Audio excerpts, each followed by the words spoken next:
ඇත්තටම මේ දරා ගන්න බැරි දුකක්. මොකද මේ සංගීත ආශ්‍රමය කියන්නේ අපි හැදුණු වැඩන තැන. ඇත්තෙන්ම මම ගායකයෙක් වුණා නම් ඒ ශිල්ප එක්කම මම දයාන් කියන නම මට හැදුනා නම් එතනත් ඉන්නේ නන්දා මිස්. මම ඇත්තටම මගේ නම ඩයන්.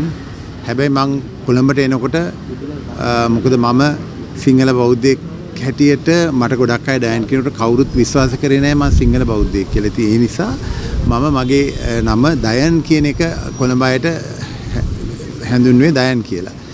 ඉතින් නන්දා මිස්ගේ පන්ති ආවට පස්සේ නන්දා මිස් හැම වෙලේම ආදරයට කිව්වේ දයාන් කියලා. ඒ හැම මිස්ගේ තිබ්බා විලායි මලායි කියලා ඒ වගේ අර හරි ස්වරයකට ලස්සනට මට දයාන් කියලා නම හැදෙන්නේ නන්දා මිස් හින්දා. ඒ වගේම නන්දා මිස්ගේ මල්ටරේනු සංගීතයේ පින්තූර ගන්න මට ආරාධනා කළා.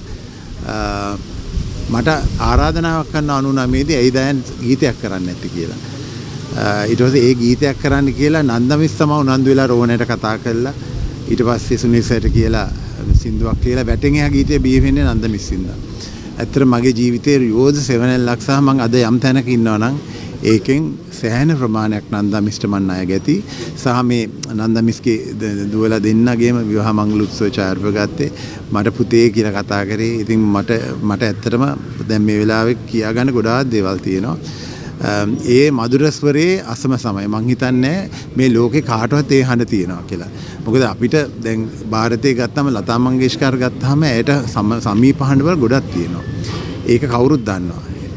හැබැයි නන්දා මිස්ගේ හඬට සම කරන්න කිසිම ගායිකාවට හැකි වෙලා නැහැ. ඇයගේ ඒ තිබ්බ ප්‍රතිභාව වගේම ඇයගේ තිබ්බ හැඟීම් දනවන ශක්තිය වෙන කාටවත් තිබ්බේ නැහැ. සමාජ අසාධාරණ වුණෙන් සියලු හැම වෙලේම කිසිම වෙලාවක කිසිම විටක තමාගේ ප්‍රතිපත්ති පාවලා නොදුන්න අදීන ගායිකාවක් ඉන්නවා ලංකාවේ ඒ නන්දා මාල්නියම පමණයි කියලා මං කියනවා.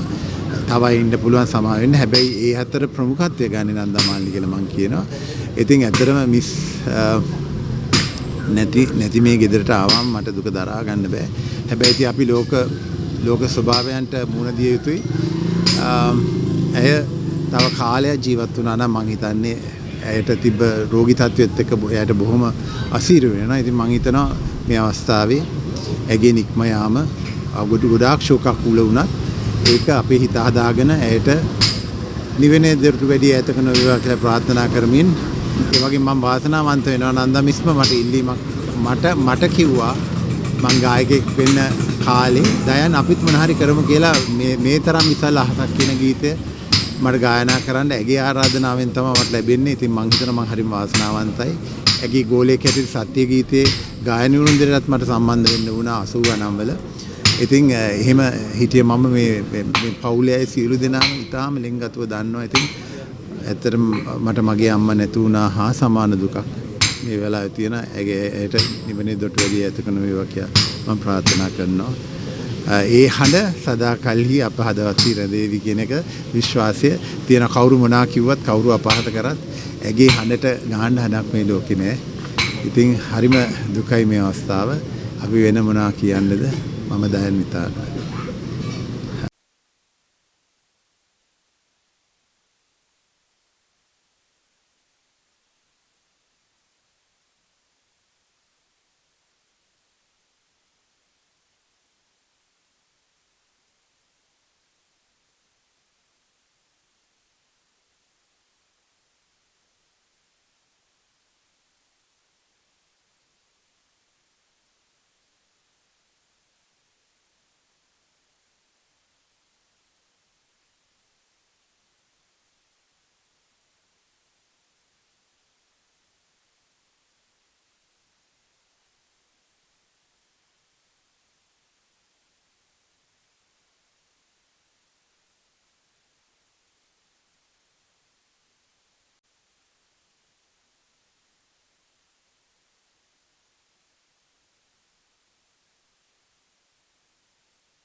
කොහොමද?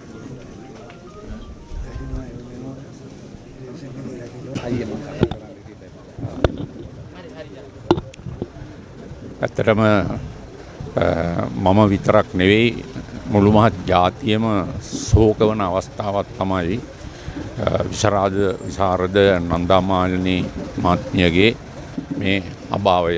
අපි කවුරුත් දන්නවා එතුමිය සෑහෙන කාලයක් අසනීපෙන් තමයි සිටියේ.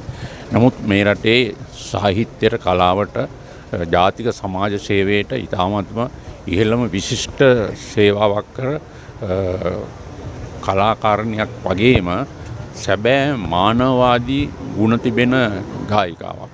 එතකොට අපි ඉස්කෝලේ යන කාලේ තමයි එතුමියගේ පළවෙනි ගීත ඇහුවේ අපි ඉස්කෝලේ යන කාලේ. ඒකට පහු කාලීන වෙනකොට එතුමිය නන්දාමාලිනී කෝකිලාව කියලා එතුමිය සමහර හැදින්නවා. ඒක නිසා නන්දාමාලිනී මහත්මියගේ අභාවයගත් පිට ඒක මේ යුගය තුල විශේෂයෙන්ම පිරවිය නොහැකි පාඩුවක් වගේම එතුමියගේ ජීවිතය සහ එතුමියගේ දර්ශනය, එතුමාගේ ගීත සහ එතුමියගේ සාහිත්‍ය කලාව විශේෂයෙන්ම නව පරපුර උගත යුතුයි. නව පරපුර අධ්‍යයනය කළ යුතුයි. නව පරපුරට විශාල ආදර්ශයක් නන්දාමාලිනී මැතිණියගේ ජීවිතය සහ ඒ ආදර්ශය එතුමියගේ ජීවිතයෙන් දුන්න සාහිත්‍යයට කලාවට සමාජ සහ ජාතික වශයෙන් කරපු සේවාව සම්බන්ධයෙන්. ඒ නිසා අපි රටක් විදිහට ජාතියක් විදිහට කනගාටු වෙන අවස්ථාවක් මේක. එතුමියගේ අභාවයෙන් ඇතිවෙච්ච පුරප්පාඩුව තවත් කෙනෙකුට මෑතදී පෙනෙන්නේ නැහැ කෙනෙක් පිරවිය හැකි කියලා. ඒ නිසා අපි බලවත්සේ කනගාටු වෙනවා.